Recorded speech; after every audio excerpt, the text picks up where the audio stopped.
অঙ্গ প্রত্যঙ্গ আপনি বিক্রয় করেন, একটু এই অভিযোগটা নিয়ে যদি বলেন। প্রথম কথা হলো কোথায় বিক্রি করছি, আপনাদের কাছে প্রশ্ন। কে আমার কাছে প্রোডাক্ট কিনছে? অঙ্গ, যে কোনো অঙ্গ বলেন, চোখ বলেন বা লিভার বলেন, যেটাই বলেন, প্রত্যেকটা অঙ্গ বিক্রি করতে তো একটা স্থান লাগবে, একটা হসপিটাল লাগবে, থিয়েটার লাগবে, অপারেশন থিয়েটার লাগবে, এবং যার শরীরে স্থাপন করা হবে।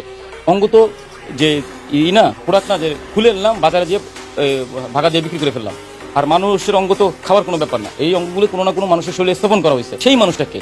এবং দীর্ঘ 10 বছর ধরে আমি কাজ করতেছি, তার মানে দীর্ঘ 10 বছর ধরে আমি অনেক অঙ্গ বিক্রি করছি বা করছি। সেই মানুষগুলোর মধ্যে এই 10 বছরের মধ্যে আমি যদি 100 মানুষ 1000 মানুষকে লাগাই, মানে বিক্রি করি, সেখান থেকে একজন মানুষকে একটু দেখান। তো যারা আমি তো অঙ্গটা নিয়ে কারো না কারো শরীরে লাগাইছি বা বিদেশে পাচার করছি বা বিদেশে কারো কাছে বেচছি, সেই ডকুমেন্টগুলো তো আপনাদের কাছে থাকার কথা। যেহেতু আপনারা এই যে গণমাধ্যম প্রকাশ হয়েছে কালবেলা এটাকে 4 মাস বলছে, যে উল্লেখ করছে 4 মাস ধরে তারা অনুসন্ধান চালাইছে। তো 4 মাস বসে কি তারা অনুসন্ধান করে, তাদের টিম অনুসন্ধান করে বের করতে পারলো না যে কোন জায়গায় কিভাবে কবে কয় তারিখে বিক্রি করা হয়েছে? তার একটা ডকুমেন্ট আপনারা চান, অথবা আমার একটা সিঙ্গেল ফটো দেখান। আমি কোনো হসপিটালে বা কোনো জায়গায় দাঁড়ানো আছি, যে যেখানে আইসিউর সাপোর্ট, আইসিইউ লেখা আছে, সিসিউ লেখা আছে বা ওটি লেখা আছে, যেখানে দাঁড়ানো আছি আমি, এবং আমার এই কিডনি ভিতরে কিডনি ট্রান্সফারেশন হইতেছে, আমি বাইরে দাঁড়ানো আছি, এরকম একটা ছবি দেখান, মাত্র একটা ছবি দেখান, আর কিছু চাই না। এটা লাশের শরীরে যে কাটাছেঁড়ার যে প্রসঙ্গটি উঠে এসেছে প্রতিবেদনে, এই যে লাশের শরীরে যে কাটাছেঁড়ার যে প্রসঙ্গ, এটি নিয়ে আপনার কি বলেন? আমার প্রত্যেকটা, আমার কাছে যত বাবা মা আছে প্রত্যেকটা শরীরেই কাটা ছেঁড়া এবং আছে। আপনাদের দেখাইলে এটা ভাইলেন্স ধরবে আপনাদের, তারপর আপনাদের দেখাই, আপনারা ব্লার করে দেন, জয় করেন। এই যে উনি রাস্তায় পড়েছিল, লুঙ্গিটা শক্ত করে বাঁধা ছিল, ঘষায় এখানে ঘা হয়ে গেছে, দাগ হয়ে গেছে। এটা দাগ, এটা অপারেশনের দাগ না, এটা দাগ। ওনার পা নাই, ওনার আঙ্গুল নাই, ওনার প্রস্রাবের রাস্তা নাই। তাহলে বর্তমানে যে কথাটা বলতেছিলাম, যে বর্তমানে আমরা গল্প শুনি যে 20 দাম পুরুষের একটা 50 লাখ টাকা বেচা যায়, ওনার তো নেই। তাহলে এই 50 এই খুলে বিক্রি করে ফেলাইছি। আমার প্রত্যেকটা বাবা মার শরীরে ঘা পচন আছে। আমরা সেই সমস্ত মানুষকে রাস্তা থেকে তুলে আনি যাদের নিজের শরীর বহন করার মতো ক্ষমতা নাই, যারা উঠে চলাফেরা করতে পারে না। একই সাথে যাদের কাছে মানুষ যায় না, পচা দুর্গন্ধে রক্ত বমি পোকায় আক্রান্ত হয়ে রাস্তায় পড়ে থাকে, তাদেরকে রাস্তা থেকে তুলে আনি, পরিচর্যা করি। এখন বলবেন কেন পরিচর্যা করি? ভাই, এরা তো কুকুর বিড়াল না, এরা তো মানুষ, এদের তো একটা অধিকার আছে, বা এরা তো আমাদের মতো, আপনিও যে কোনো সময় এই অবস্থাতে আসতে পারি। সেই জায়গাটা থেকে মানবিকতা থেকে করতেছি। তার প্রতিবেদনে যেটি, গণমাধ্যমের যে প্রতিবেদনে যেটি আসলে প্রকাশিত হয়েছে, যে সেখানে 835 জনের আসলে সংখ্যাটি তারা পেয়েছেন না, 835 জনের সংখ্যা পাননি, বাকি যে কজনের সংখ্যা তারা সেই সরজমিন প্রতিবেদনে পেয়েছেন।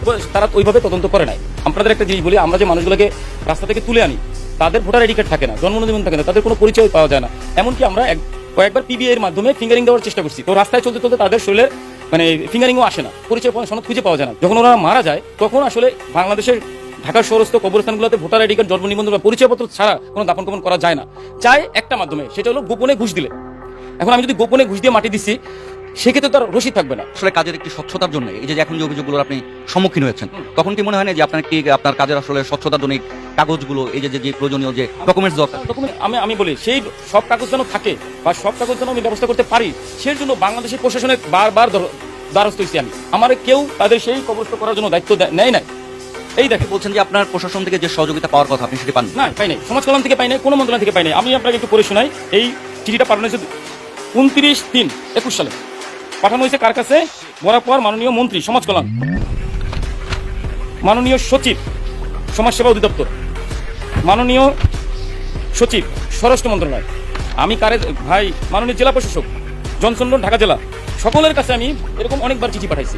গ্রুপ আছে আমার কাছে, যে স্যার এখানে উল্লেখ আছে বিষয় অজ্ঞাত বৃদ্ধ বাবা মাদের সৎকার ও দাফন কাফন প্রসঙ্গে, এবং আমি হাইকোর্টের ব্যবস্থা করি, পিটিশনের ব্যবস্থা। এখানে আমি পিটিশনটা আছে, যেখানে পিটিশনে লেখা আছে আমি যে কোনো কবরস্থানে দাপন কাপন করার মতো অবস্থা আমাকে করে দেবে। এই পিটিশনের রায়ের পরেও আমি যখন এই চিঠি চালাচালি করছি, কেউ দায়িত্ব নেয়, আমি গোপনে দাপন কাপন করছি। এবং আমি এটা দাপন কাপন করছি কিভাবে? আমাদের স্টাফদের আত্মীয় স্বজনের সাথে। তোর দাদি মারা গেছে, কবর দিয়ে, তোর চাচি মারা গেছে, কবর দিয়ে কবর দিছি। এখন আসেন একটা কথা, যেহেতু অঙ্গ ট্রান্সফার বা এলিগেশন আনছে, আমরা আপনাদের কিছু রসিদ দিই, রসিদগুলি নিয়ে আপনারা তদন্ত করেন, করে যে কোনো, এবং আমার সাভারে যে কবরস্থান আছে সেইখান থেকেও একটা লাশ উঠান, এবং বিভিন্ন সরকারি কবরস্থান থেকে লাশ উঠাই একটা লাশের তদন্ত করেন, ময়নাতদন্ত করেন, যে ওখানে যদি কিডনি বা চক্ষু না থাকে, তখন আপনারা যে শাস্তি দেবেন সেই শাস্তি মাথা পেতে নেবেন। মিল্টন সমাদদারের কোনো আসলে লাঠিয়াল বাহিনী বা বন্দিশালা আছে? এই যে সব এই যে লাঠিয়াল, সব লাঠি দিয়ে বসে রয়েছে, এই যারা দিন রাত রক্ত পানি করে কি করে অসহায় মানুষের দেখভাল করে। ভাই, আইনি ব্যবস্থা যে নিব, বাংলাদেশের যে পরিস্থিতি, আইনি ব্যবস্থা কার বিরুদ্ধে মামলা করবো? মামলা করে দৌড়বে কিনা? এই টাকা পাবো, বাড়িতে টাকা দিয়ে মামলা চালাবো। আপনি তো বলছিলেন যে আপনার টাকা তো আপনার তোলার মতন আছে। চলার ওইটা এটা তো আমার অ্যাকাউন্টে যে টাকা আছে সেটা তো আছে অসহায় মানুষের টাকা, দানের খরাতের টাকা, সেই টাকা দিয়ে তো আমি মামলা চালাবো না, সেটা তো আমি করবো না। ব্যাপারটি তো আসলে শুধু আশ্রম কেন্দ্রিক না, একজন মিল্টন সমাচারকে নিয়েও বিভিন্ন অভিযোগ। সেই অভিযোগ কিন্তু আপনার ব্যক্তি অভিযোগ। যতক্ষণ না আমি মানুষের পিছনে লাগতে যাবো ততক্ষণ যদি কাজ করি অনেক ভালো বেশি কাজ করতে হবে ভাই। আমার সেই সময় নেই। আমার যদি এই 2টা দিন আমি যদি বসে থাকি আমার বাবা মার ড্রেসিং হবে না। আমি যদি এইসব বিষয় নিয়ে দৌড়াদৌড়ি করি তাহলে এই মানুষগুলো কষ্ট থাকে। কি দরকার বলেন? যেটা সত্য মানুষ তো সময় জানতেই পারবে, অসুবিধা কি?